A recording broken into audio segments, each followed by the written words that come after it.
Hello students, last lecture में हम लोगों ने ग्रुप 16 स्टार्ट कर दिया था। ऑक्सीजन फैमिली या कैल्कोजेंस के बारे में हम लोग बात कर रहे थे और उसमें हमने जो लास्ट कंटेंट देखा था दैट वाज हम ऑक्सीजन के कंपाउंड्स पढ़ रहे थे और ऑक्सीजन के कंपाउंड्स में हमने पहले ऑक्सीजन के बारे में बात करी और उसके बाद हम लोग ओजोन के प्रिपरेशन जो कि साइलेंट इलेक्ट्रिक डिस्चार्ज और प्रॉपर्टीज पे हम लोगों ने बात करी थी। मैंने आपको कुछ खास बातें बोली थी। हमारे सिलेबस में group 16, 17, D and F block में ज्यादातर आपको रेडॉक्स रिएक्शंस देखने को मिलेगी। 80 to 90% रेडॉक्स रिएक्शंस देखने को मिलेंगी। आपको सिर्फ ये देखना है कि जिस कंपाउंड के बारे में पूछा गया है वो ऑक्सीडाइजिंग एजेंट है या रिड्यूसिंग एजेंट, और उसमें भी मैंने आपको बता दिया था कि मैक्सिमम टाइम्स आपको ऑक्सीडाइजिंग एजेंट मिलेंगे हमारे सिलेबस में। कुछ ही रिड्यूसिंग एजेंट है, बाकी मैक्सिमम ऑक्सीडाइजिंग एजेंट होंगे और सारे ऑक्सीडाइजिंग एजेंट लगभग सेम रिएक्शंस दिखाते हैं। हाँ, कुछ एक रिएक्शंस अलग हो सकती हैं। तो हमने ओजोन को एज एन ऑक्सीडाइजिंग एजेंट देखा था और उसमें मैंने आपको बताया था कि सल्फर के स्टेट्स के बारे में बोला था -2, 0, +4, +6। याद आ रहा है कुछ? यस। इसके अलावा दो रिएक्शंस बताई थी जहां पर पीबीएस जो था, ब्लैक पीपीटी जो होता है, वो अगर ओजोन या H2O2 से रिएक्शन करता है तो आपको क्या मिल जाता है बेटा? सल्फर 0 वाला नहीं मिलता, डायरेक्ट +6 वाला मिलता है। इसको ध्यान रखना है आपको। इसके अलावा हम लोगों ने देखा था कि सल्फाइड -2 से 0 पे जाता है, न्यूट्रल पे। वैसे ही हेलाइड है ना, X-X2 मतलब 0 वाले फॉर्म में जा रहा होता है। फ्लोराइड को F- को ये ऑक्सीडाइज नहीं कर सकता, इवन आगे भी ऑक्सीडाइज नहीं हो पाएगा क्योंकि फ्लोरीन एक बहुत ही ज्यादा पावरफुल ऑक्सीडाइजिंग एजेंट होता है। तो उसको ये पुअर ऑक्सीडाइजिंग एजेंट है फ्लोरीन के कंपैरिजन में, मतलब ये फ्लोरीन को ऑक्सीडाइज नहीं कर पाएंगे। HNO3 was an oxidising agent, वो नॉन मेटल के साथ इक एसिड बनाता था। वैसे ही हमने ओजोन में देखा था कि मॉइस्ट आयोडीन को उसने इक एसिड में चेंज कर दिया था, HiO3 में। कुछ याद आ रहा है? यस। चलिए आगे बात कर रहे हैं। ये यूजेस हम लोग देख चुके थे। अब आगे अगर हम लोग बात करें, नेक्स्ट जो पॉइंट है तो देखें, that is estimation of ozone. किसके बारे में बात कर रहे हैं बेटा? Estimation of ozone. ठीक है, अब एस्टिमेशन ऑफ ओजोन का मीनिंग क्या है? एस्टिमेशन ऑफ ओजोन का मतलब यह है कि एक आपको मिक्सचर दिया गया या एक कंटेनर दिया गया जिसमें कुछ अमाउंट ऑफ ओजोन है। अब आपको पता लगाना है कि उसकी क्वांटिटी कितनी है। क्या पता लगाना है? ओजोन की क्वांटिटी कितनी है। अब कैसे क्वांटिटी का पता लगाएं? तो बेटा आपने फिजिकल केमिस्ट्री में कॉन्सेप्ट पढ़ा होता है, इक्विवेलेंट कॉन्सेप्ट। कौन सा कॉन्सेप्ट है बेटा? Equivalent concept. अब एक बात बताइए, अगर मुझे ये जितने भी रिएक्टेंट या प्रोडक्ट्स हैं, है ना, 2 स्टेप में रिएक्शन है, पहले ये फिर सेकंड स्टेप है ये, आप इनमें से अगर किसी एक के ग्राम इक्विवेलेंट आपको पता चल जाए, क्या पता चल जाए? Number of gram equivalent. तो हम जानते हैं इक्विवेलेंट कॉन्सेप्ट के अकॉर्डिंगली किसी भी रिएक्शन में reactant as well as product के नंबर ऑफ ग्राम इक्विवेलेंट हमेशा इक्वल होते हैं। तो हमें बस बेसिकली यहां पर एक ग्राम इक्विवेलेंट निकालना होगा। उससे अगर हम किसी का भी एक का ग्राम इक्विवेलेंट निकाल लें तो हम पता कर सकते हैं कि ओजोन की क्वांटिटी यहां पर कितनी है और यही हमें फाइंड आउट करना है। याद करें, कल के क्लास में मैंने आपको यह बोला था कि हम लोगों ने जो साइलेंट इलेक्ट्रिक डिस्चार्ज से ओजोन बनाया था, कुछ याद आ रहा है? यस। उसमें हमारे पास कौन था बेटा? O2 था। ठीक है, और साथ ही कुछ पार्ट किसका था? ओजोन का। ध्यान से देखना, कुछ पार्ट किसका था? ओजोन का। सपोज ये 5 to 10% ओजोन है ना। अब हमें एग्जैक्ट नहीं पता कितना ओजोन है, या कोई और मिक्सचर दे दिया उसमें भी ओजोन है, तो उसको फाइंड कैसे करें? मैं इसके हेल्प से बता रहा हूं आपको। ये ओजोन आ गया। अब हमें पता है कि ये जो ओजोन होगा, जितना भी ओजोन होगा, हम उसमें क्या ऐड करते जा रहे हैं बेटा? KI का एक्वस सॉल्यूशन। क्या ऐड कर रहे हैं? KI का एक्वस सॉल्यूशन। क्यों ऐड कर रहे हैं? ओजोन किसकी तरह काम करता है? Oxidising agent. KI में I- किसकी तरह काम करता है? Reducing agent. दोनों के बीच में क्या हो जाएगा? रेडॉक्स रिएक्शन हो जाएगा। क्या हो जाएगा? रेडॉक्स रिएक्शन हो जाएगा। याद करें, ओजोन हैलाइड को X- को X2 में चेंज करता था, I- को किस में चेंज कर देगा? I2 में। ओजोन खुद O3 से O2 में चेंज हुआ था, कल ही के लेक्चर में देखा था, और ये पोटेशियम वाटर के साथ मिलकर अपना हाइड्रोक्साइड बना ले रहा है। अब आप एक बात बताइए, ठीक है, ये जो I2 मिल रहा है ना, इसके अंदर, इस मिक्सचर के अंदर आपने क्या मिलाया? KI का एक्वस सॉल्यूशन मिला दिया। एक्वस सॉल्यूशन मिलाने से ओजोन रिएक्ट करने लगेगा किससे? KI से। मैंने थोड़ा सा KI मिलाया तो ये जो I- है ये किसमें चेंज हो गया? I2 में। I2 में चेंज हुआ तो इसके अंदर जो कलर है ना, वो कौन सा कलर आने लग जाएगा बेटा? वॉयलेट कलर आने लग जाएगा I2 का।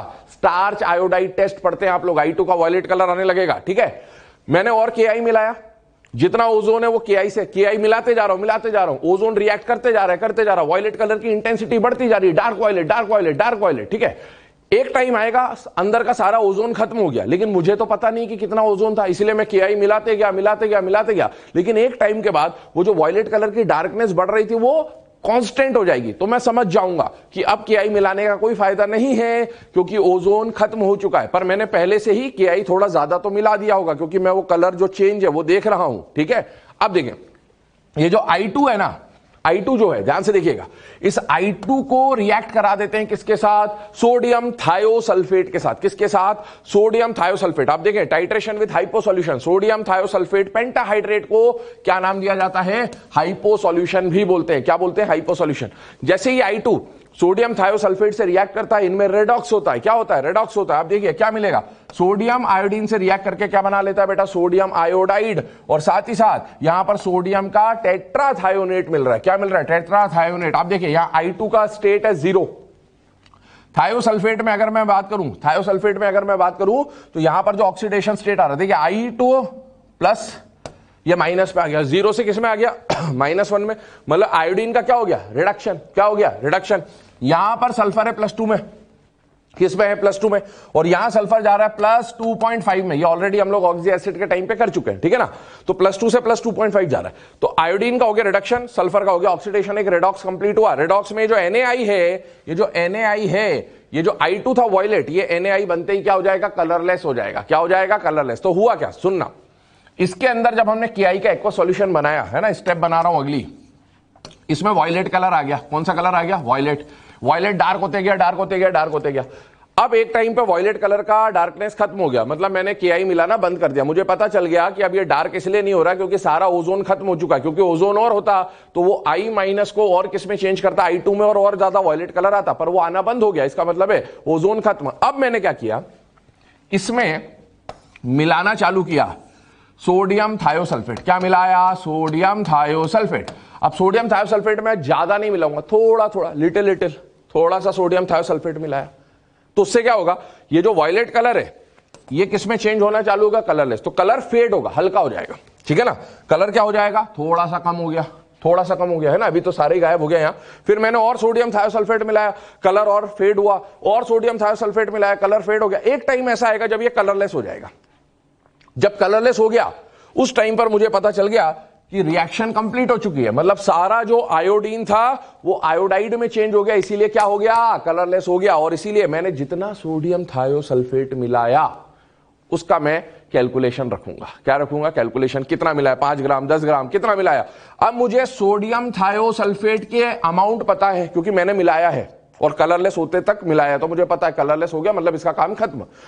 इतने ग्राम सोडियम थायोसल्फेट, यहां ये +2 है, यहां ये +2.5 है। Equivalent concept n factor, valency factor निकाल सकते हैं।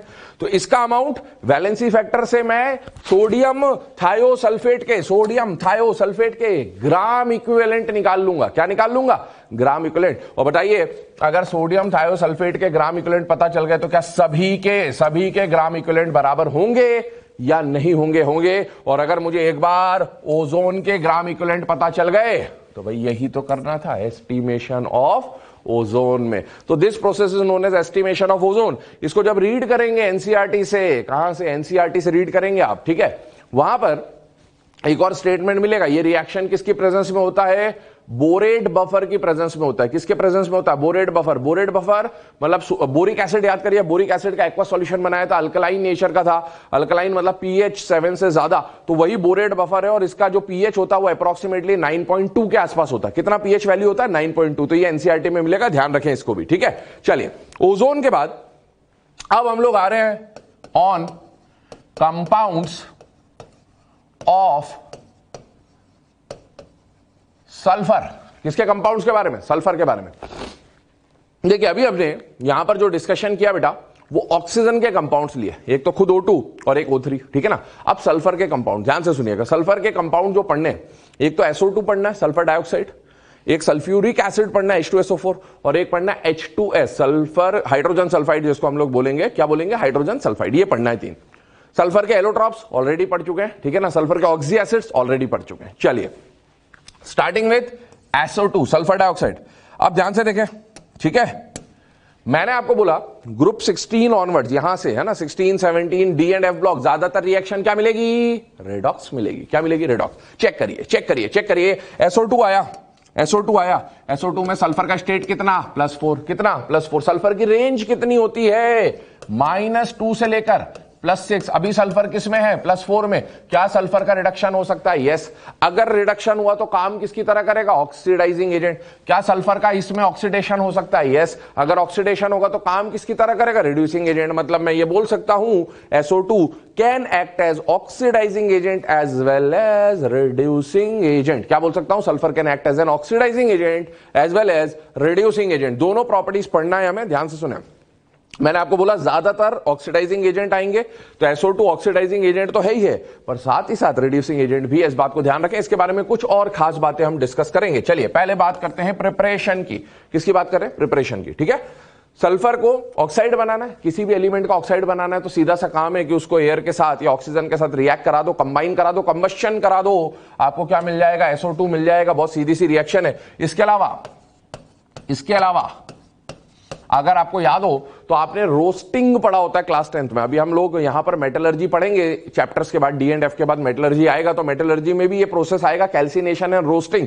बट रोस्टिंग अगर आपको प्रीवियस नॉलेज से याद हो तो बेटा किसी भी सल्फाइड ओर को ऑक्सीजन की प्रेजेंस में बर्न करने पर कंबशन होगा तो ऑक्सीजन दोनों पे अटैक करेगा। जिंक का ऑक्साइड भी बनेगा और सल्फर का ऑक्साइड भी बनेगा, और वो ऑक्साइड कौन सा बनता है बेटा? SO2। तो this can also be treated as method of preparation of SO2। कोई भी सल्फाइड ले ले, मैंने जिंक सल्फाइड लिया है, आप कोई और सल्फाइड भी ले सकते हैं। ठीक है ना।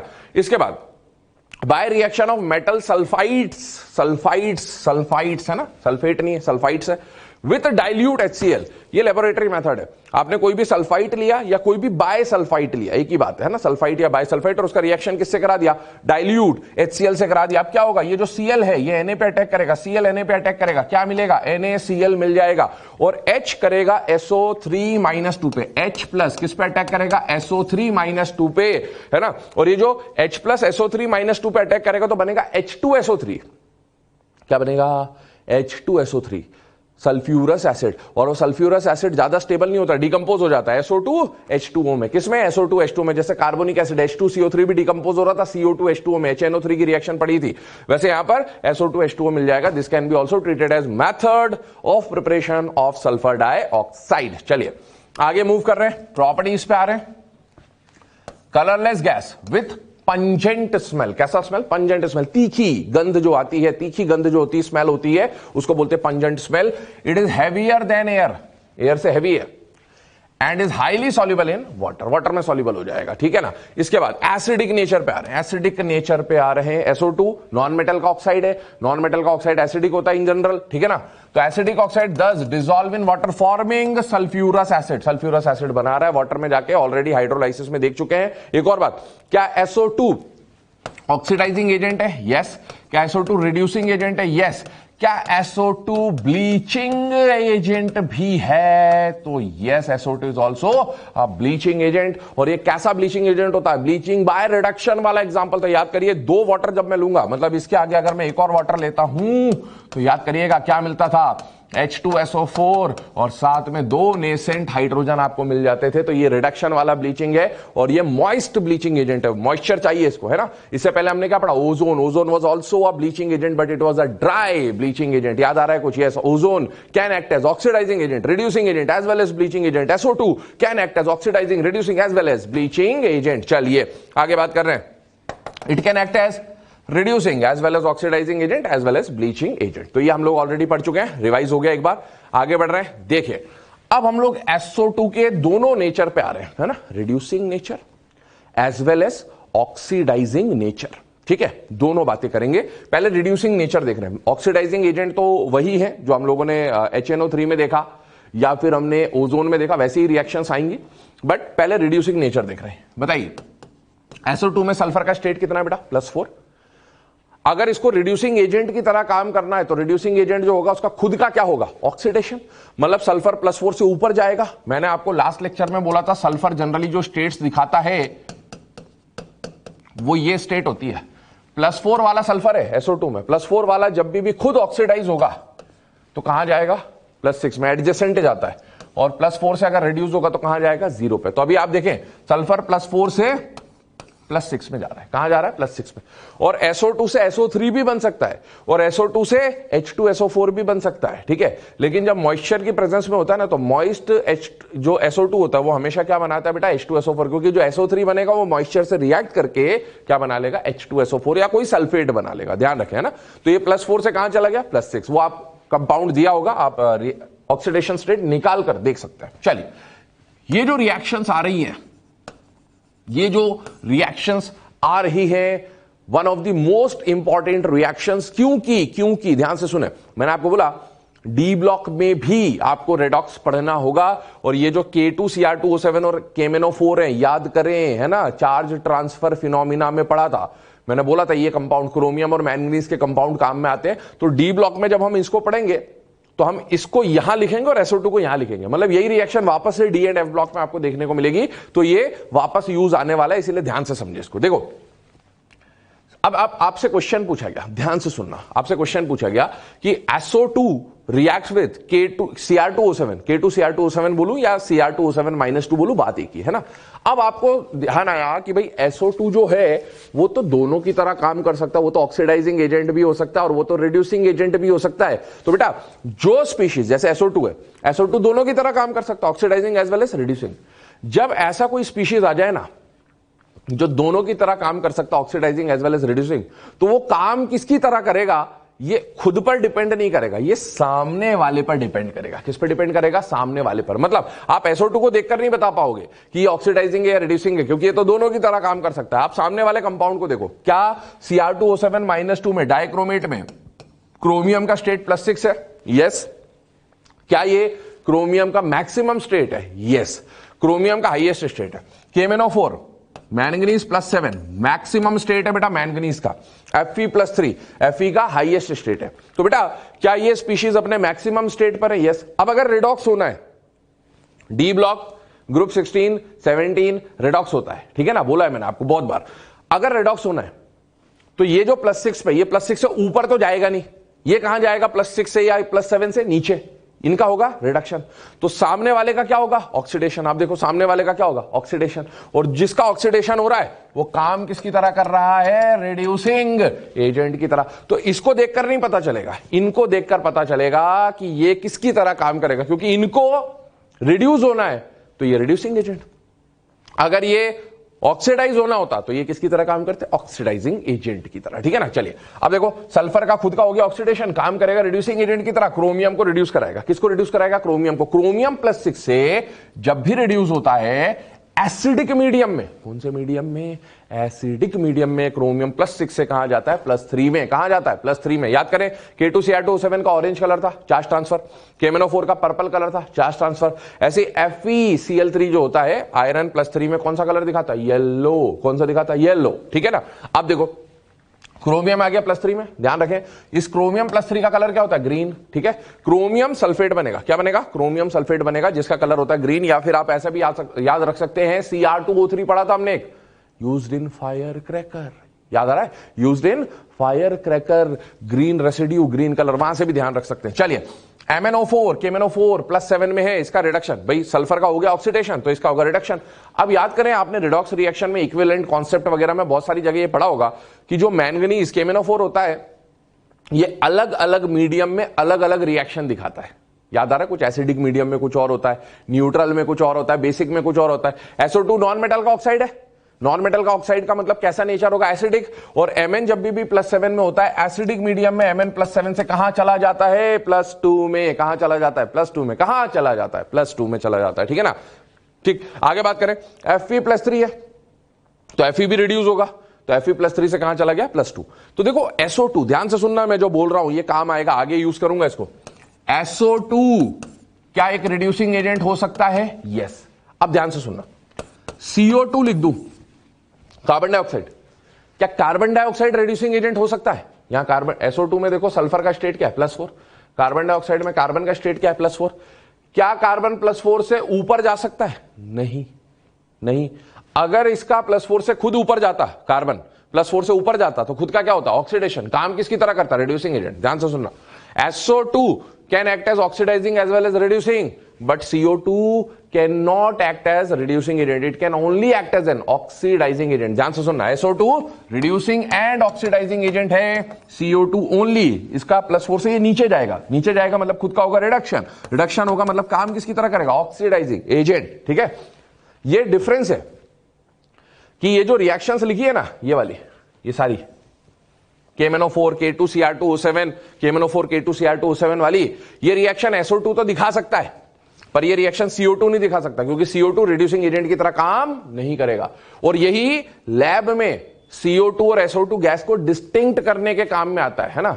एक्चुअल में हम लोगों ने CO2 के बारे में पढ़ा हुआ है, CO2 turns lime water milky, और फिर एक्सेस CO2 पास कर देते तो लाइम वाटर का जो मिल्कीनेस है वो डिसअपियर हो जाता है. ठीक है, ये पढ़ा है. सेम SO2 के लिए भी बोला जाता है. SO2 से भी जब SO2 को भी जब लाइम वाटर से पास करेंगे तो लाइम वाटर मिल्की हो जाएगा, और जब आप SO2 एक्सेस को लाइम वाटर से पास करेंगे तो वो मिल्कीनेस डिसअपियर हो जाएगा. यहां मिल्कीनेस किसकी वजह से आता है, CO2 में किसकी वजह से आता है, कैल्शियम कार्बोनेट. यहां मिल्कीनेस आएगा कैल्शियम सल्फाइड की वजह से, कैल्शियम सल्फाइड CaSO3 है ना. यहां मिल्कीनेस डिसअपियर क्यों होता है, कैल्शियम बाइकार्बोनेट. यहां मिल्कीनेस डिसअपियर क्यों होगा, कैल्शियम बाइसल्फाइड CaHSO3 ट्वाइस है ना, CaHSO3 ब्रैकेट में और ट्वाइस. ठीक है, तो ये दोनों में रिएक्शन कॉमन है.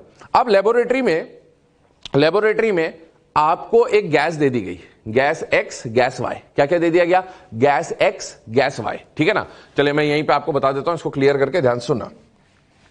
देखिए बहुत इंपॉर्टेंट क्वेश्चन है, बहुत अच्छा क्वेश्चन है. आपको एक दिया गया गैस X, और गैस X को जब आपने लाइम वाटर से पास किया है ना, तो आपको बोल दिया यहां पर क्या आ गया बेटा, मिल्कीनेस अपीयरेंस आ गई.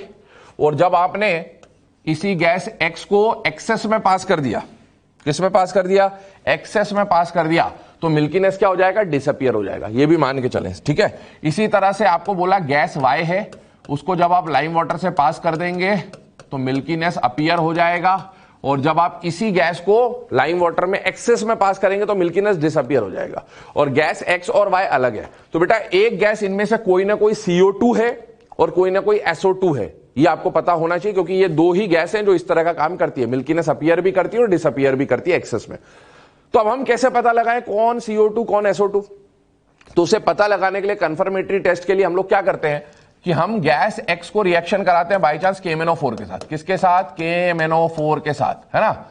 अब ये गैस X, KMnO4 का कलर कौन सा है, पर्पल. कौन सा कलर है, पर्पल, है ना. और Mn+2 का कलर क्या होता है, कलरलेस. क्या होता है, कलरलेस होता है. ठीक है, अगर गैस X KMnO4 के पर्पल कलर को पर्पल ही रहने दे, पर्पल को पर्पल ही रहने दे, इसका मतलब है कोई रिएक्शन हुई या नहीं हुई, नहीं हुई. क्योंकि अगर रिएक्शन होती तो पर्पल से क्या हो जाता, कलरलेस हो जाता. पर्पल से पर्पल रहा मतलब रिएक्शन नहीं हो. और ये गैस X कौन सी हो जाएगी, gas X will be CO2. क्यों, क्योंकि अगर मैं CO2 की रिएक्शन KMnO4 से कराना चाहूं तो मैंगनीज +7 में मैक्सिमम में, कार्बन +4 में मैक्सिमम में, दोनों मैक्सिमम में तो रिडॉक्स हो ही नहीं सकता, क्योंकि इसका भी रिडक्शन होना, इसका भी रिडक्शन होना. रिडॉक्स के लिए एक का ऑक्सीडेशन, दूसरे का रिडक्शन होना चाहिए. अगर गैस Y, ध्यान से सुनना, गैस Y को मैंने पास किया किसमें से, KMnO4 से, है ना. और ये जो पर्पल कलर था, KMnO4 का पर्पल कलर था, अगर ये पर्पल कलर डिसअपियर होके क्या हो जाए, कलरलेस, तो मुझे पता चल गया कि जो कलर को चेंज नहीं कर पाया वो CO2 था, और जिसने कलर को चेंज कर दिया वो क्या था बेटा, SO2. क्योंकि SO2 ये काम कर सकता है, क्योंकि SO2 KMnO4 के साथ रेडॉक्स दिखा सकता है. तो ये बहुत ही इंपॉर्टेंट प्रॉपर्टी है, इसको नोट कर लेंगे. ठीक है ना. स्टेटमेंट मैं बोल दे रहा हूं, स्टेटमेंट लिख लीजिएगा, है ना. हेडिंग डाल लेना, ये रिएक्शंस लिखने के बाद हेडिंग डालिएगा, test to distinguish between CO2 and SO2. Test to distinguish between CO2 and SO2 लिखना स्टार्ट करेंगे. इसमें पहला पॉइंट जो आएगा, both CO2 and SO2 turn lime water milky. Both CO2 and SO2 turn lime water milky. ठीक है, reaction आप लिख लेंगे जैसा CaOH twice plus CO2 gives CaCO3. इसी तरह से CaOH twice plus SO2 gives CaSO3. ये मिल्कीनेस है दोनों का. ठीक है, अब आगे, when excess CO2 or when excess SO2 is passed through lime water, the milkiness disappears. when excess CO2 or when excess SO2 is passed through lime water, the milkiness disappears. Reaction क्या लिखेंगे? CaOH twice plus excess CO2, CaHCO3, calcium bicarbonate है ना, CaHCO3 twice. Milkiness disappears, bicarbonate soluble होते हैं. इसी तरह से CaOH twice plus SO2 excess gives CaHSO3 whole twice, है ना, कैल्शियम बाइसल्फाइड, मिल्कीनेस डिसअपियर. ये दोनों की प्रॉपर्टी सेम है. Now to distinguish between CO2 and SO2 we use the property that SO2 can act as reducing agent as well as oxidising agent. Where इसमें reducing agent पे tick करें, वही काम में आएगा. Whereas CO2 can only act as oxidizing agent. CO2 can only act as an oxidizing agent. So, when these gases are one by one passed through purple coloured KMnO4, है ना, दोनों use कर सकते हैं, बट मैं KMnO4 respect लेके बता रहा हूं आपको, है ना, respectively. When both these gases are one by one passed through purple colored KMnO4 solution, then CO2 will not change the purple color. The purple color will remain intact. वैसे का वैसा ही रहेगा, because CO2 cannot reduce Mn+7 from +7 to +2. ये नहीं हो पाएगा. Whereas SO2 will change the purple colored KMnO4 solution into colorless. तो इससे डिस्टिंग्विश हो जाता है. इसको नोट कर लें, बहुत इंपॉर्टेंट पॉइंट है बेटा. चलिए, अभी हम लोगों ने SO2 का रिड्यूसिंग नेचर देखा, टेस्ट बिटवीन CO2 SO2 देखा. अब हम SO2 का क्या देखेंगे? Oxidising nature. क्या देखेंगे? Oxidising nature. मैंने बोला सिलेबस में ज्यादातर कंपाउंड जो आएंगे वो क्या आएंगे बेटा? ऑक्सीडाइजिंग एजेंट आएंगे. तो SO2 भी किसकी तरह काम करेगा? ऑक्सीडाइजिंग एजेंट की तरह काम करेगा. सल्फर कौन सी स्टेट में? +4. अब देखो, मैंने क्या बोला था, जो SO2 है वो ऑक्सीडाइजिंग रिड्यूसिंग दोनों हो सकता है. तो अगर वो दोनों की तरह काम कर सकता तो इस पे डिपेंड नहीं करेगा कि ये किसकी तरह काम कर रहा है. किस पे डिपेंड करेगा? सामने वाले पर डिपेंड करेगा. सामने वाले को देखो रे, यहां पर क्या है? X-. क्या है? X-. क्या इसमें हेलोजन अपने मिनिमम स्टेट पर है? यस. मतलब हेलोजन अगर रिडॉक्स होना है, group 17 group 16 redox, D block redox, अगर ये रिडॉक्स करना है तो बेटा ये -1 से नीचे तो जा नहीं सकता. ये कहां जाएगा? -1 से ऊपर. अगर इसको ऊपर जाना है तो सल्फर को जाना पड़ेगा नीचे. मैंने आपको बोला था सल्फर की 4 स्टेट याद कर ले. -2 0 +4 +6. सल्फर +4 से जब भी नीचे जाएगा, किस पे जाएगा? 0 पे, अल्टरनेट पे जाता है. तो सल्फर आ गया 0 पे. This sulphur is milky sulphur. ये भी मिल्की है, ये भी मिल्की है, दोनों मिल्की है. Colloidal sulphur, allotropes of sulphur याद करें. तो मिल्की सल्फर मिल गया. ठीक है. अब सुनो, हेलोजन सल्फर का हो गया रिडक्शन, तो सामने वाले का क्या करेगा? ऑक्सीडेशन. तभी तो ये ऑक्सीडाइजिंग एजेंट होगा. तो अब देखो, हेलोजन जब भी -1 से ऊपर जाएगा, न्यूट्रल पे जाएगा. कहां जाएगा? न्यूट्रल पे. ओजोन में भी तो याद करो यही तो हुआ था, Cl-, Br-, I-, Cl2, Br2, I2. कुछ याद आ रहा है? यस. तो -1 से 0 पे. यहां देखो H2S, सल्फर कौन सी स्टेट पे? -2. सल्फर जब भी -2 से ऊपर जाएगा 0 पे जाएगा. मैंने बोला था ये अपने मिनिमम स्टेट से न्यूट्रल पे जाते हैं, मिनिमम स्टेट से न्यूट्रल पे जाते हैं. वही रिएक्शन है बेटा. ठीक है. इसमें अगेन F-, Cl- नहीं देखने को मिल रहा, क्योंकि वही बात है, जैसे F- एक पावरफुल ऑक्सीडाइजिंग एजेंट होता है, वैसे Cl भी जो है वो सल्फर के कंपैरिजन में पावरफुल होता है, तो ये उसको ऑक्सीडाइज नहीं कर पाएगा. चलिए आगे बात कर रहे हैं. नोट कर ले, ये जो H2S वाली रिएक्शन है ना, H2S और SO2, ठीक है ना, ये वापस काम आएगा, क्योंकि अभी हमें H2S भी पढ़ना है सल्फर के कंपाउंड्स में, तो उसमें ये रिएक्शन वापस आ जाएगी. चलिए आगे बढ़ते हैं. देखें, जो बोल रहा था वही आ गया. H2S hydrogen sulphide. ठीक है ना, सल्फर की स्टेट है -2.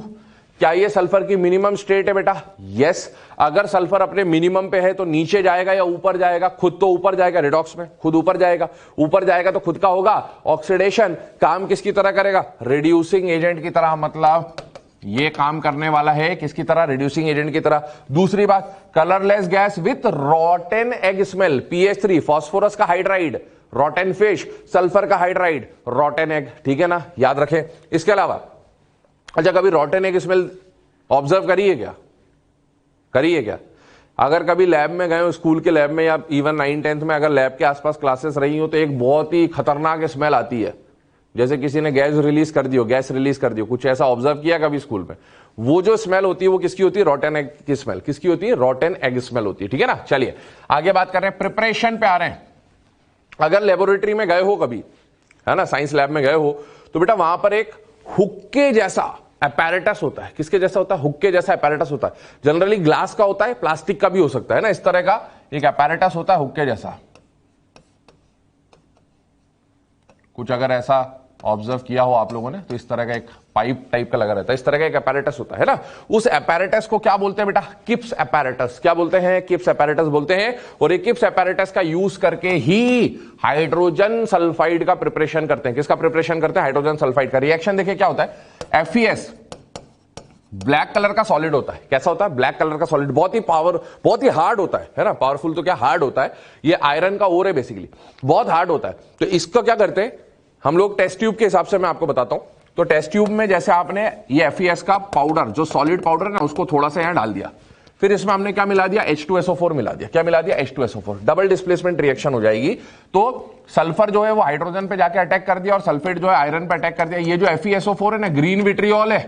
क्या है? Green vitriol. जैसे H2SO4 मिलाओगे ना तो नीचे कौन सा कलर ऑब्जर्व हो जाएगा? ग्रीन कलर ऑब्जर्व हो जाएगा। और इसमें से कुछ स्मेल आएगी, क्योंकि कलरलेस है, कलर तो दिखेगा नहीं, बट स्मेल ऑब्जर्व करेंगे आप। वो जो स्मेल आएगी ना, वो रॉटन एग स्मेल होती है। और वो स्मेल किसकी होती है? H2S की स्मेल होती है। किसकी स्मेल होती है बेटा? H2S की। ठीक है, अब सुने आगे। प्रॉपर्टीज में पहला प्रॉपर्टी देख लिया। दूसरा प्रॉपर्टी देखिए, moderately soluble in water but solubility decreases with increasing temperature. ठीक है, ये पॉइंट आ गया। आगे देखिए, ये बहुत ही इंपॉर्टेंट प्रॉपर्टी, अगेन लेबोरेटरी में टेस्ट अलग अलग आयंस के बोले थे, उसमें काम आता है। अब अगर लैब में प्रैक्टिकल्स किसी ने किए हों, है ना, तो बहुत सारी चीजें, क्योंकि इनऑर्गेनिक में सॉल्ट एनालिसिस से रिलेटेड होती है, अगर आपने प्रैक्टिकल्स किए हो तो आपको बहुत इजीली समझ में आ जाता है। मैंने अभी आपको एक टेस्ट ट्यूब वाला केस बताया था, ग्रीन विट्रियोल, ग्रीन कलर, नीचे गैस निकल रही थी, है ना। तो लैब में क्या करते हैं, इस टेस्ट ट्यूब के माउथ पर ऐसे थंब रख देते हैं ना, मतलब टेस्ट ट्यूब का माउथ क्लोज कर देते हैं। लेड एसीटेट का टेस्ट करते हैं। कैसे करते हैं ना, हमने को पता नहीं लेड एसीटेट है, अपन सारे टेस्ट लगाते गए वन बाय वन। फिर इस टेस्ट की बारी आई। ठीक है, हम क्या करते हैं, एक पेपर लेते हैं। ठीक है, पेपर लेते हैं, पेपर को लेड एसीटेट का ये जो पाउडर दिया ना, अननोन पाउडर होता है, ये अननोन पाउडर होता है। इस पाउडर का आपने क्या बना लिया, एक्वा सॉल्यूशन बना लिया, क्योंकि बहुत सारे टेस्ट लगाने होते हैं, मैंने आपको पहले ही बताया कोऑर्डिनेशन केमिस्ट्री में।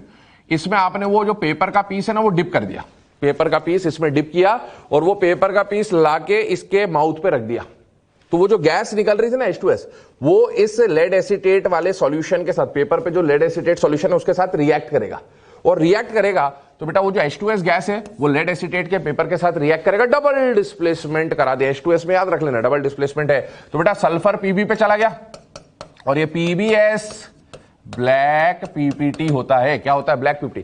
तो H इस पे चला जाएगा, तो ये तो नॉर्मल आपका एसिड बन गया। साथ ही साथ क्या मिल गया, PbS का ब्लैक PPT। वो जो पेपर था ना, जैसे उसके माउथ पे टेस्ट ट्यूब आया ना, तो टेस्ट ट्यूब से जो गैस निकल रही थी वो जैसे उस पे टच हुआ, तो वो उसका जो राउंड शेप होता है जो टेस्ट ट्यूब के माउथ पे रखा था, वो ब्लैक कलर का हो जाता है। क्या हो जाता है, शाइनी ब्लैक, पेंसिल से जैसे स्केचिंग करते हैं ना, उस टाइप का हो जाता है। तो उसको हम लोग बोलते हैं कि PbS प्रेजेंट है या लेड एसीटेट प्रेजेंट है। ये टेस्ट होता है बेटा। ठीक है, आगे बात कर रहे हैं रिड्यूसिंग बिहेवियर। आपको बोला था H2S में सल्फर -2 में, -2 में तो खुद क्या जाएगा ऊपर, खुद का होगा ऑक्सीडेशन। काम किसकी तरह करेगा, रिड्यूसिंग एजेंट। रिएक्शन वही है, it is a strong reducing agent, it decomposes evolving hydrogen. ठीक है, आप देखो रिएक्शन देखो, H2S लिया, ठीक है, प्लस SO2 लिया। अभी जो हमने SO2 की रिएक्शन भी पढ़ी थी, H2S में सल्फर -2 में और SO2 में सल्फर +4 में। भाई इसके लिए तो फिक्स है कि ये -2 से नीचे नहीं जा सकता, है ना, मतलब ये तो ऊपर ही जाएगा। क्या सल्फर +4 से नीचे जाएगा SO2 का, यस, मतलब रेडॉक्स हो जाएगा। ये रिड्यूसिंग एजेंट, सामने वाला ऑक्सीडाइजिंग एजेंट की तरह काम करेगा। अब ध्यान से सुनना, सल्फर के बारे में मैंने 4 स्टेट बोली थी, -2 0 +4 +6, इसको याद कर लो, बार बार इसी का काम आएगा। सल्फर अगर -2 से ऊपर जाएगा तो एडजेसेंट पे जाएगा, कहां जाएगा, 0 पे। ठीक है, तो सल्फर जो -2 वाला था, ये 0 वाले सल्फर पे गया ना, मिल्की सल्फर, है ना। और यहां देखो SO2 में सल्फर कौन सी स्टेट का, +4, इसको नीचे जाना है। सल्फर +4 से नीचे जाएगा तो भी किस में जाएगा, 0 पे। तो दोनों का एक कॉमन प्रोडक्ट मिलता है, और वो कॉमन प्रोडक्ट कौन होता है, सल्फर। और इधर का हाइड्रोजन ऑक्सीजन आपस में मिलकर क्या बना लेते हैं, वाटर। क्या बना लेते हैं, वाटर। तो आपको S मिला। ठीक है, ऐसी रिएक्शन में आप देखो, क्या सल्फर -2 से 0 पे जा रहा है, यस। क्या सल्फर ही +4 से 0 पे जा रहा है, यस। सल्फर का ही ऑक्सीडेशन, सल्फर का ही रिडक्शन। ऐसी रिएक्शन को क्या बोलते हैं, डिस्प्रपोर्शनेशन। क्या बोलते हैं, डिस्प्रपोर्शनेशन। बिल्कुल गलत, बिल्कुल गलत। आप देखो 2 से 1 में जा रहा है, कंबाइन हो रहा है, तो ऐसी रिएक्शन को बोलते हैं कॉम्प्रपोर्शनेशन रिएक्शन। क्या बोलते हैं, कॉम्प्रपोर्शनेशन है ना, रेडॉक्स के टाइप्स होते हैं, उसमें आता है कॉम्प्रोपोर्शनेशन रिएक्शन। हाँ, इधर से 1 से 2 में जाता तो डिस्प्रोपोर्शनेशन, पर 2 से 1 में जा रहा है तो कॉम्प्रोपोर्शनेशन रिएक्शन बोला जाता है। चलिए आगे बढ़ते हैं। नेक्स्ट जो कंपाउंड आ रहा है, that is H2SO4। H2SO4 class 10th में आप लोगों ने थोड़ी बहुत बातें पढ़ी होती हैं। इसको किंग ऑफ केमिकल बोला जाता है। क्या बोला जाता है बेटा? King of chemical. साथ ही साथ ऑयल ऑफ विट्रियोल, याद करें विट्रियोल्स पढ़े थे, green vitriol, blue vitriol, white vitriol. सारे विट्रियोल में सल्फेट था और वो सल्फेट एनायन कहां से आता है? सल्फ्यूरिक एसिड से आता है, इसीलिए इसको क्या बोलते हैं बेटा? ऑयल ऑफ विट्रियोल भी बोला जाता है। ऑयली अपीयरेंस होता है। प्रिपरेशन याद करें, मैंने आपको स्टार्टिंग जब किया था, है ना, ग्रुप 15 का, तो मैंने बोला था 4 नेम मेथड्स आएंगी। कितनी नेम मेथड्स आएंगी? 4, जिसमें से हेबर पढ़ा अमोनिया के लिए, ऑसवर्ल्ड पढ़ा, किसके लिए पढ़ा? ऑसवर्ल्ड HNO3 की प्रिपरेशन के लिए, ठीक है ना। अब हम लोग आ रहे हैं कॉन्टैक्ट प्रोसेस पे। कौन सा प्रोसेस? कॉन्टैक्ट प्रोसेस, ठीक है ना। और ये कॉन्टैक्ट प्रोसेस किसके लिए है? सल्फ्यूरिक एसिड के लिए। किसके लिए? सल्फ्यूरिक एसिड के लिए, ठीक है ना। अब इस प्रोसेस में क्या होता है देखें, है ना, मल्टीपल स्टेप में हो रही है रिएक्शन। सबसे पहले H2SO4 में सल्फर का स्टेट कितना है बेटा?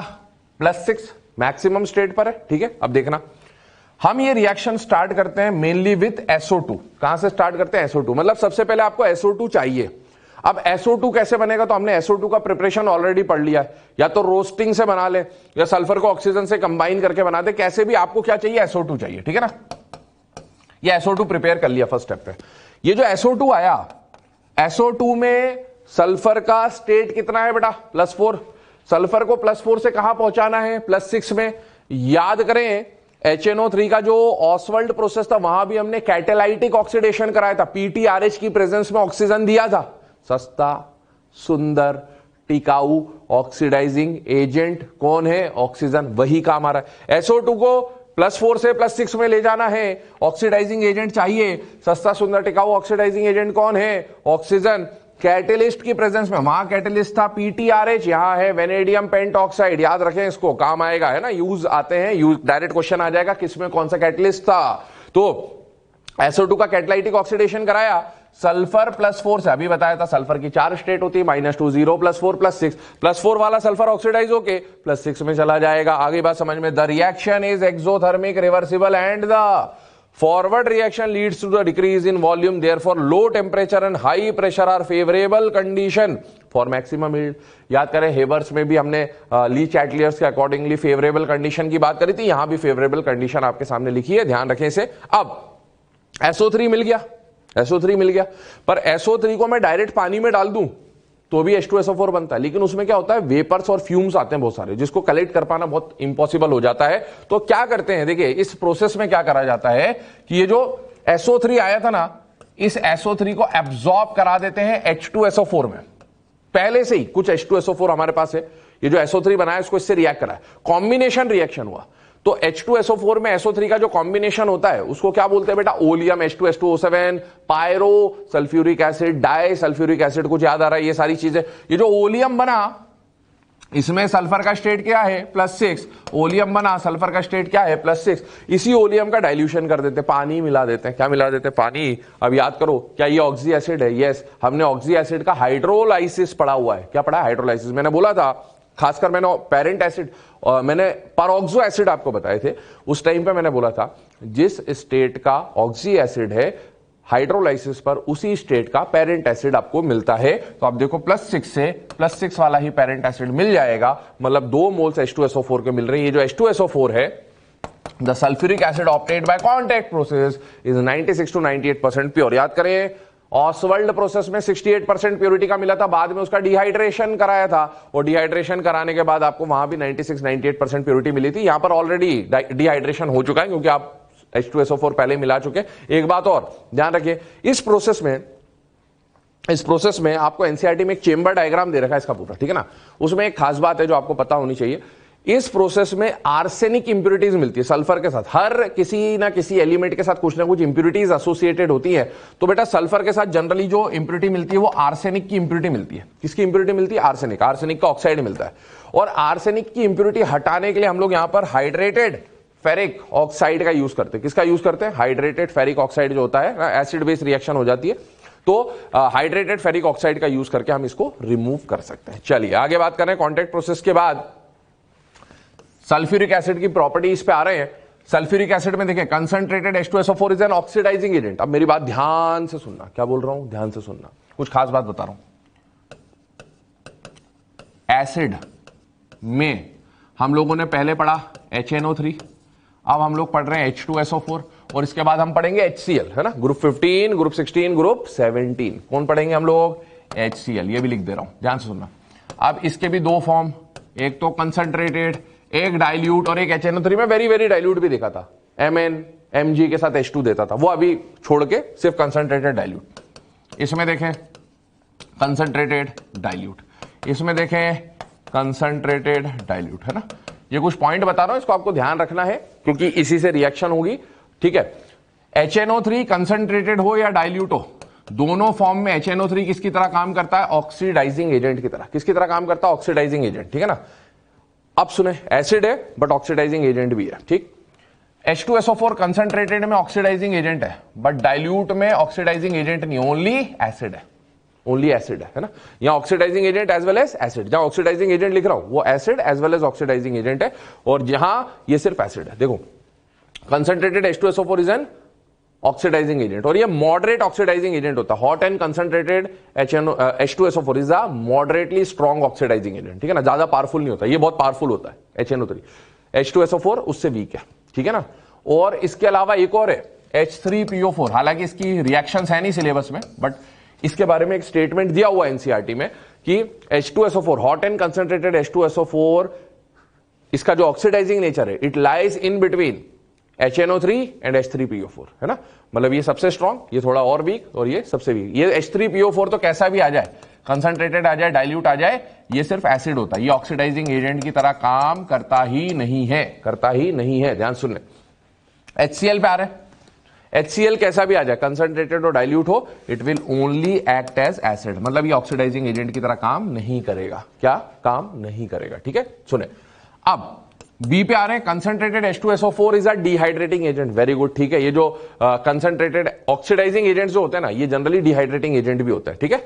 अब देखो concentrated H2SO4 is a strong acid, ठीक है ना, स्ट्रॉन्ग एसिड है, इसके पास बेसिसिटी 2 है, दो H+ रिलीज कर सकते हैं, तो Ka1 Ka2, है ना, इक्विलिब्रियम से कांस्टेंट जानते हैं, एसिडिक कांस्टेंट, और formal charge on oxygen is directly proportional to 1 upon stability of anion. अब एक बात बताना, H2SO4 में एक क्वेश्चन पूछा जा सकता है कि ये कितने टाइप के सॉल्ट्स बनाता है। क्या बनाता है? कितने टाइप के सॉल्ट्स। किसी भी एसिड की जितनी बेसिसिटी होती है वो उतने टाइप के सॉल्ट्स बनाता है। जैसे H2SO4 है ना, तो H2SO4 में से जब पहला H+ निकल जाएगा तो इसका एनायन बनेगा HSO4 माइनस, मतलब बाय सल्फेट, और इसमें से एक और H+ निकल गया तो आपको क्या मिल जाएगा? सल्फेट।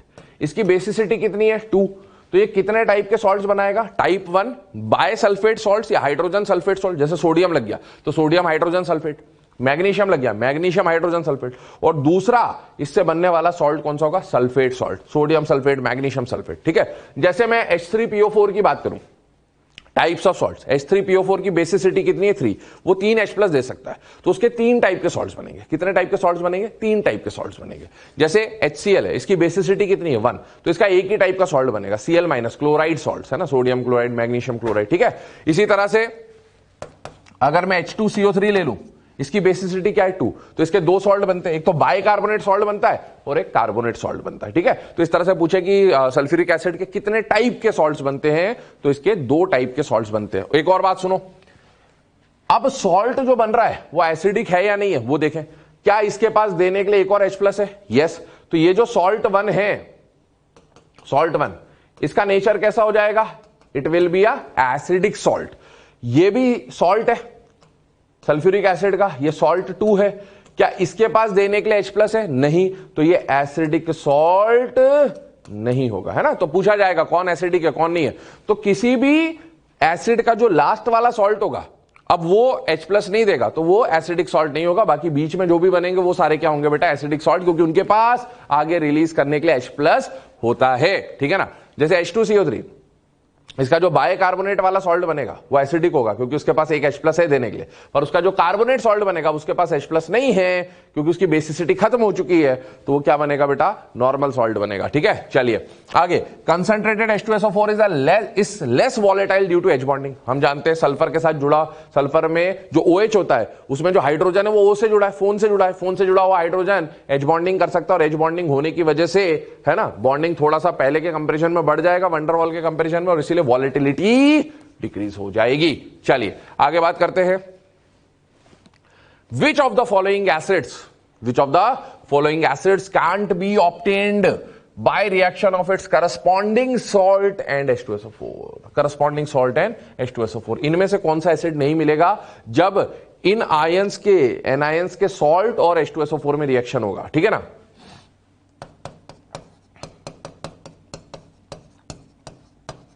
ये लिया आपने NaF H2SO4। ठीक है, यहां पर सपोज मैं Na ले रहा हूं, आप कुछ और सॉल्ट भी ले सकते हैं, कोई प्रॉब्लम नहीं है। ये ले लिया, इधर HNO3 तो मैंने ले लिया NaNO3 और H2SO4। ठीक है, HBr HI है तो सपोज मैंने ले लिया NaBr NaI और साथ में क्या ले लिया, H2SO4।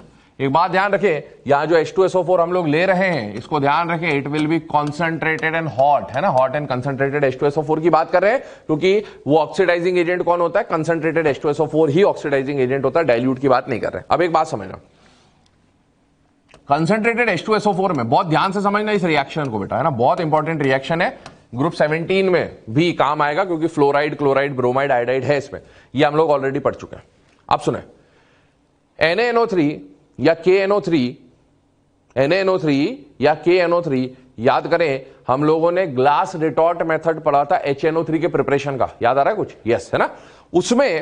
उसमें हमने क्या देखा था कि Na सल्फेट के साथ ये HSO4 बनता है, पहले H+ और HSO4-, फिर एक और H+ दे सकता है। मैं फाइनल प्रोडक्ट पे जा रहा हूं, इसका H NO3 पे आया तो आपको मिलेगा HNO3, डबल डिस्प्लेसमेंट हुआ, और साथ में Na सल्फेट पे गया तो आपको मिलेगा Na2SO4। क्या यहां से HNO3 मिल रहा है? यस, है ना। और आपसे क्वेश्चन में पूछा है कांट बी ऑब्टेन्ड, क्या पूछा है? Can't be obtained. ठीक है, अब देखो इससे तो मिल गया HNO3, यस बेटा। नाइट्रेट जो है ना, नाइट्रेट, सुनना मेरी बात ध्यान से, लॉजिक समझना, नाइट्रेट एक बहुत ही स्ट्रॉन्ग ऑक्सीडाइजिंग एजेंट होता है। फ्लोराइड, याद करो कुछ रिएक्शन जो हमने पढ़ी थी, ओजोन में हैलाइड्स में पढ़ा था, फ्लोराइड को वो ऑक्सीडाइज नहीं कर पाया था। H2SO4 concentrated and hot H2SO4 is a moderate strong oxidizing agent, moderately strong oxidizing agent, ये ज्यादा पावरफुल नहीं होता H2SO4। ठीक है, तो H2SO4 जो है ना वो NaF में से फ्लोराइड को ऑक्सीडाइज नहीं करेगा। क्या बोला मैंने? ऑक्सीडाइज नहीं करेगा। इवन H2SO4 क्लोराइड को भी ऑक्सीडाइज नहीं करता क्योंकि क्लोरीन Cl- या क्लोरीन जो है वो H2SO4 के कंपैरिजन में पावरफुल होता है। ठीक है, तो HNO3 तो बहुत ही स्ट्रांग होता है, इवन फ्लोराइड और क्लोराइड भी H2SO4 के कंपैरिजन में ये पावरफुल होते हैं ऑक्सीडाइजिंग एजेंट, इसीलिए H2SO4 इनको ऑक्सीडाइज नहीं कर पाएगा, और ऑक्सीडाइज नहीं कर पाएगा तो डबल डिस्प्लेसमेंट हो जाएगा। क्या हो जाएगा? डबल डिस्प्लेसमेंट हो जाएगा। क्या हो जाएगा? डबल डिस्प्लेसमेंट हो जाएगा।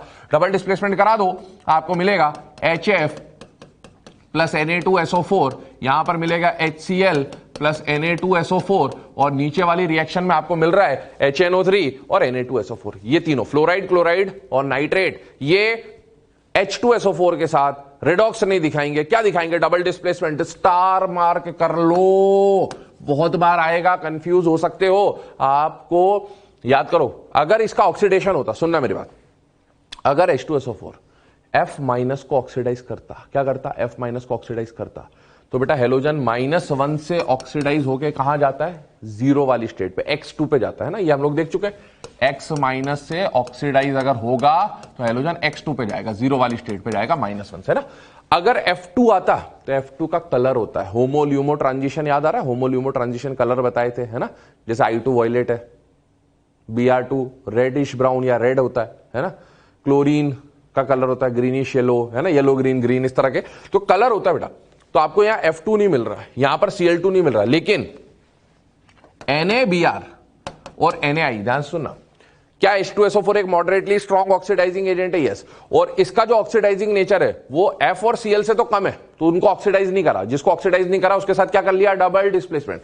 लेकिन H2SO4 का ऑक्सीडाइजिंग पावर Br और I से ज्यादा होता है। क्या होता है बेटा? Br और I से ज्यादा होता है। तो ये Br और I को क्या कर देगा? ऑक्सीडाइज कर देगा। क्या कर देगा? ऑक्सीडाइज। अब एक बात बताना, सोडियम है, H2SO4 एसिड है, तो एसिड का सॉल्ट तो बना ही ले, Na2SO4 तो बनेगा, पर किंतु परंतु ध्यान दे, जब ये H2SO4 इन दोनों को ऑक्सीडाइज कर सकता है। क्यों कर सकता है? क्योंकि H2SO4 का ऑक्सीडाइजिंग पावर इन दोनों से ज्यादा है। कैसे पता चल रहा सर आपको किसका ऑक्सीडाइजिंग पावर ज्यादा कम ज्यादा कम ज्यादा कम? इलेक्ट्रोड पोटेंशियल से डिसाइड होता है। हम सबकी वैल्यू याद नहीं कर सकते, तो आपको जो बताया जा रहा है उसे ध्यान रखें, कौन किसको ऑक्सीडाइज कर सकता है, कौन किसको ऑक्सीडाइज नहीं कर सकता। खासकर ये Cl-F- वाली कंडीशन, F- के सामने तो अच्छे अच्छे ऑक्सीडाइजिंग एजेंट फेल हो जाते हैं जो हम पढ़ चुके हैं, पर H2SO4 F के साथ साथ Cl के सामने भी फेल हो रहा है, इस बात को ध्यान रखना। इवन SO2 ने भी Br- I- को, SO2 ने भी Br और I को ऑक्सीडाइज करा था, लेकिन Cl को और F को ऑक्सीडाइज नहीं करा था। SO2 में देख लीजिएगा। चलिए,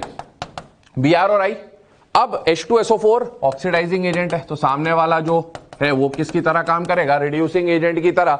अब आप बताओ, Br- I-, हेलोजन जब भी -1 से होता है, अगर ऑक्सीडाइज होगा तो कहां जाएगा? जीरो वाली स्टेट पे। मतलब यहां पर Na2SO4 के साथ या तो Br वाला लेंगे तो Br2 और I वाला लेंगे तो I2, और साथ में सल्फर का क्या होना है? रिडक्शन। अरे सल्फर का भी तो रिडक्शन कराओगे ना, क्योंकि अभी Br और I का तो ऑक्सीडेशन हुआ है, सामने वाले का रिडक्शन भी तो होगा। सल्फर +6 से नीचे जाएगा तो वही 4 स्टेट, -2 0, +4 +6, +6 से नीचे आएगा, +4 पे आएगा, +4 का ऑक्साइड बना दो सल्फर का, क्या मिल जाएगा? SO2, Br2 0 state, I2 0 state. आ रही बात समझ में? ये रिएक्शन होने वाली है। अब आपसे क्या बोलेगा? 4 रिएक्शन देगा। कितनी रिएक्शन देगा? 4, है ना। इसको NO3 को भूल जाओ, सारी reaction NAF, NaCl, NaBr, NaI, सबकी रिएक्शन H2SO4 H2SO4 H2SO4, सब में common product Na2SO4 Na2SO4 Na2SO4, है ना। इसको भूल जाए NO3 को, मैं सिर्फ फ्लोराइड, क्लोराइड, ब्रोमाइड, आयोडाइड की बात करूं। अब क्या करेगा? चारों एक जैसी दे देगा, HF, HCl, और यहां पर देखो HBr HI मिल रहा है क्या? नहीं मिल रहा है। यहां डबल डिस्प्लेसमेंट नहीं हुआ, यहां रेडॉक्स हुआ है। क्या हुआ है? रेडॉक्स हुआ है। तो आपको क्या करेगा? दोनों के प्रोडक्ट एक जैसे दे देगा, Na2SO4 Na2SO4 Na2SO4 Na2SO4, ठीक है। साथ में HF, HCl, HBr HI। पूछेगा विच of the following reaction is correct, incorrect? तो HF HCl तो करेक्ट है, पर HBr HI इनकरेक्ट है। या फिर ऐसा देगा, Na2SO4 Na2SO4 Na2SO4 Na2SO4, है ना।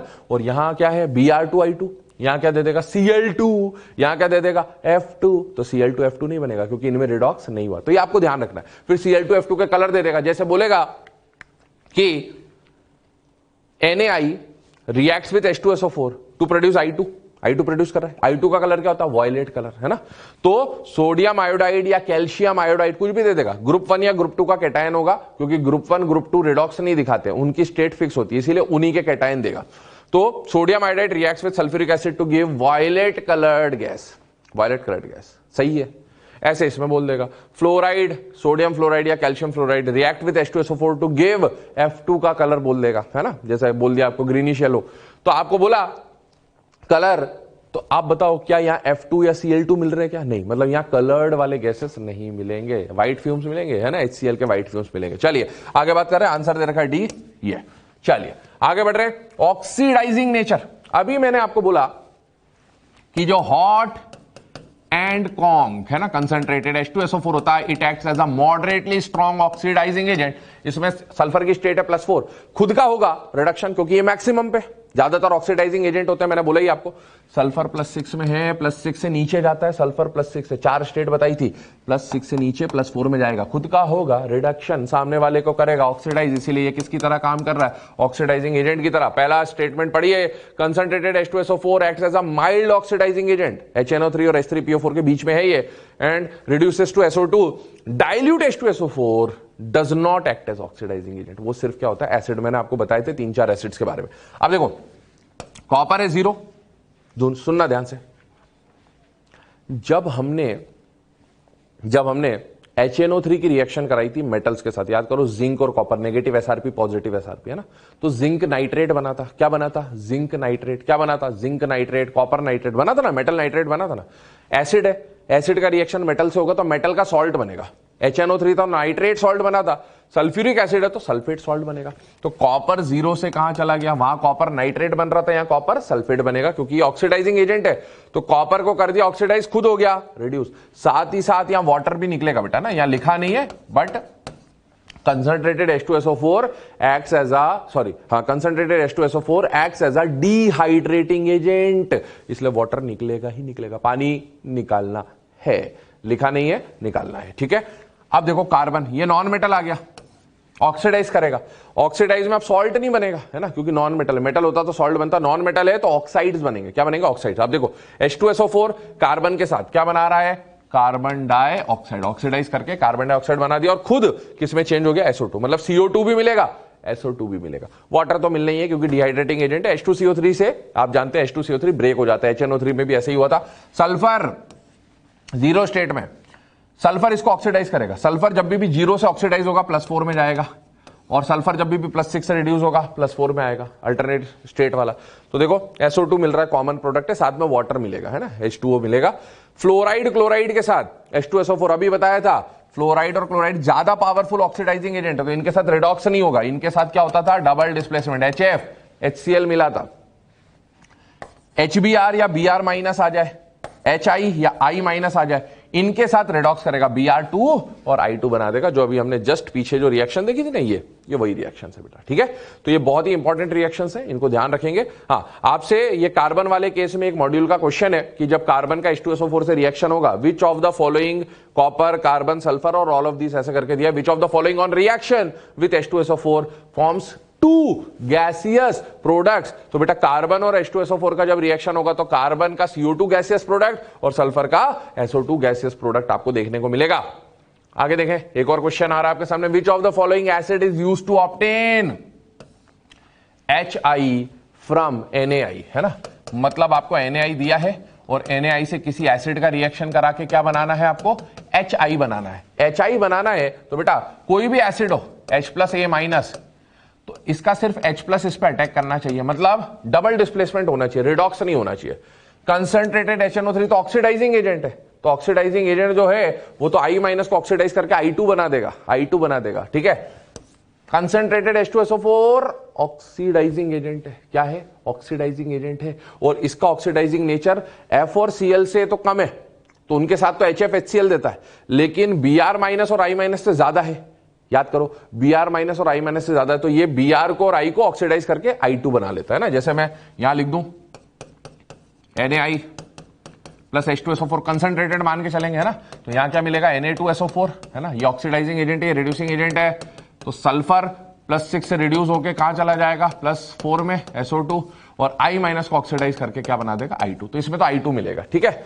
अब आता है डाइल्यूट H2SO4, क्या आता है, डाइल्यूट H2SO4, क्या डाइल्यूट H2SO4 एसिड है, क्या डाइल्यूट H2SO4 एसिड है या ऑक्सीडाइजिंग एजेंट है, ये तो एसिड है, क्या है, एसिड है, और साथ ही साथ कंसंट्रेटेड H3PO4, ध्यान से सुने, कंसंट्रेटेड H3PO4 के बारे में मैंने बोला था, H3PO4 चाहे कंसंट्रेटेड हो चाहे डाइल्यूट हो, ये ऑक्सीडाइजिंग एजेंट की तरह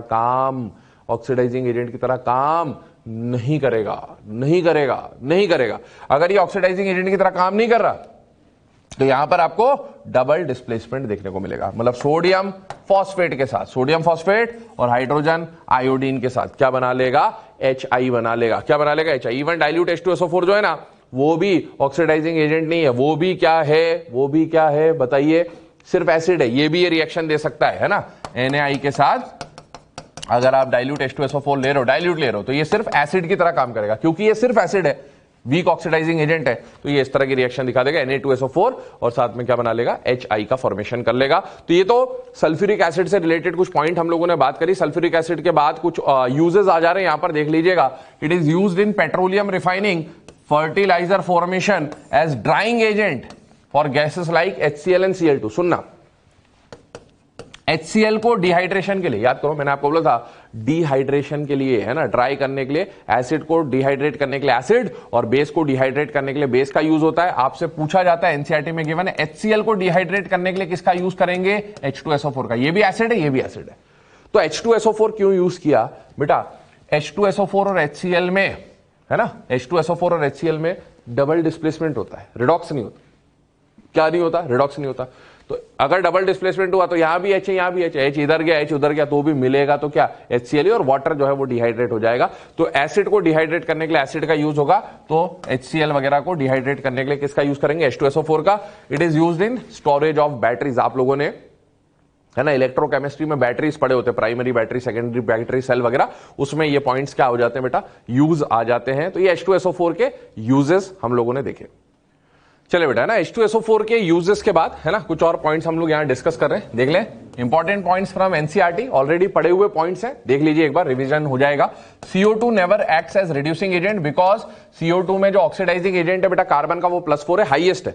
तो हाईएस्ट है तो वो ऊपर नहीं जाएगा, ऊपर नहीं जाएगा तो खुद का ऑक्सीडेशन नहीं होगा, जब तक ऑक्सीडेशन नहीं होगा रिड्यूसिंग एजेंट की तरह काम नहीं कर सकता। ये लाइन कहां पर काम आई? SO2 CO2 का डिस्टिंक्शन करा था हम लोगों ने, उसमें ये काम आया। अगला, monohalides of oxygen family exist in dimer form given and give disproportionation reaction easily। याद करें, मैंने आपको डायमेरिक मोनोहैलाइड्स के बारे में बताया था, वही है ये O2F2 S2F2 S2Cl2 Se2Cl2, सभी का O2F2 की तरह H2O2 की तरह half open book like structure होता है, और ये सारे के सारे क्या देते हैं बेटा? Disproportionation reaction. जैसे मैंने लिखा Se2Cl2, तो ये डिस्प्रोपोर्शनेट हो जाएगा। यहां पर सेलेनियम का स्टेट क्या है? +4, तो सेलेनियम यहां पर +4 से नीचे जाएगा 0 पे, और क्या बना लेगा? SeCl4, +4 में चला जाएगा। याद करें, सेलेनियम का डाइक्लोराइड डाइब्रोमाइड एग्जिस्ट नहीं करता, इसलिए SeCl2 नहीं मिलेगा, डायरेक्ट क्या मिलेगा? SeCl4 आपको मिल जाएगा। ठीक है, ये रिएक्शन आपको दे रखी है। आगे स्ट्रक्चर देख लें, है ना, आप ओपन बुक टाइप स्ट्रक्चर है। इसके अलावा कुछ और यूजेस के बारे में आ रही है। O2F2 OF2, याद करें, है ना, ऑक्सीजन +2 से -2 की रेंज दिखाता है। प्लस बी कब आता है ऑक्सीजन पे? जब वो फ्लोरीन से जुड़ा होता है। ये कंपाउंड बताए थे O2F2 OF2, ठीक है। They are very good fluorinating agent. Fluorinating agent मतलब ये हाईली स्टेबल नहीं होते, अनस्टेबल होते हैं, ये टूट जाते हैं, टूटकर फ्लोरीन देंगे। फ्लोरीन जब किसी पे अटैक करेगा तो उसको फ्लोरिनाइज करेगा, इसका मतलब है ये फ्लोरिनेटिंग एजेंट होते हैं। जैसे ऑक्सीडाइजिंग एजेंट होता है, रिड्यूसिंग एजेंट होता है, वैसे फ्लोरिनेटिंग एजेंट है, क्योंकि ये फ्लोरीन देंगे। प्लूटोनियम, ठीक है ना, न्यूक्लियर फ्यूल वगैरह में जो प्लूटोनियम होता है, इंप्योर प्लूटोनियम में O2F2 को रिएक्ट कराते हैं, है ना। O2F2 is less stable as compare to OF2। Room temperature पे OF2 मोर स्टेबल है, O2F2 और लेस स्टेबल है। एनसीईआरटी में लाइनें लिखी हुई है, शायद ग्रुप 17 में आपको दे रखा है, देख लीजिएगा। O2F2 इसीलिए यूज कर रहे हैं क्योंकि ये ज्यादा लेस स्टेबल है, जल्दी रिएक्ट करेगा। प्लूटोनियम पे जब ये रिएक्ट करता है तो PuF6 का फॉर्मेशन करेगा। याद करें, एनरिचमेंट ऑफ यूरेनियम भी हम लोगों ने देखा था, है ना, वैसे ही कुछ हो रहा है। PuF6 बनेगा और O2। Enrichment of plutonium in nuclear reactor यहां पर होता है, और यहां से आपको क्या मिल जाएगा बेटा? प्योर प्लूटोनियम मिल जाएगा। तो जो न्यूक्लियर वेस्ट होता है उसमें कुछ न्यूक्लियर फ्यूल वेस्ट हो जाएगा, गार्बेज में चला जाएगा। उस न्यूक्लियर कंपाउंड को, न्यूक्लियर एलिमेंट को वापस से रिकवर करने के लिए हम O2F2 ले रहे हैं, क्योंकि जैसे हम O2F2 देंगे ये इससे रिएक्ट करेगा, PuF6 मिलेगा। PuF6 आगे डिकम्पोज हो जाएगा और आपको क्या दे देगा? प्योर प्लूटोनियम दे देगा। क्योंकि न्यूक्लियर जो फ्यूल होता है उसको आप ऐसे ही कहीं भी फेंक नहीं सकते बेटा, ना, क्योंकि वो हैजार्डस होता है, स्किन प्रॉब्लम्स वगैरह, कैंसर वगैरह होता है उससे, इसलिए हम उसको थ्रो नहीं कर सकते न्यूक्लियर गार्बेज को। इसलिए उसमें से जो भी न्यूक्लियर कंपाउंड एलिमेंट है उसको रिकवर करा जाता है। तो ये वो प्रोसेस है। S2Cl2 is used in vulcanisation of rubber, है ना। आप जब पॉलीमर्स वगैरह पढ़ते हैं तो उसमें वल्कनाइजेशन ऑफ रबर आता है, तो उसका पॉइंट है ये। तो ये ऑलरेडी जो पॉइंट्स अभी आपके सामने लिखे, ये सब ग्रुप 16 से रिलेटेड पॉइंट्स थे। अब नेक्स्ट लेक्चर से हम लोग ग्रुप 17 और 18 जो है वो स्टार्ट करेंगे बेटा, ठीक है।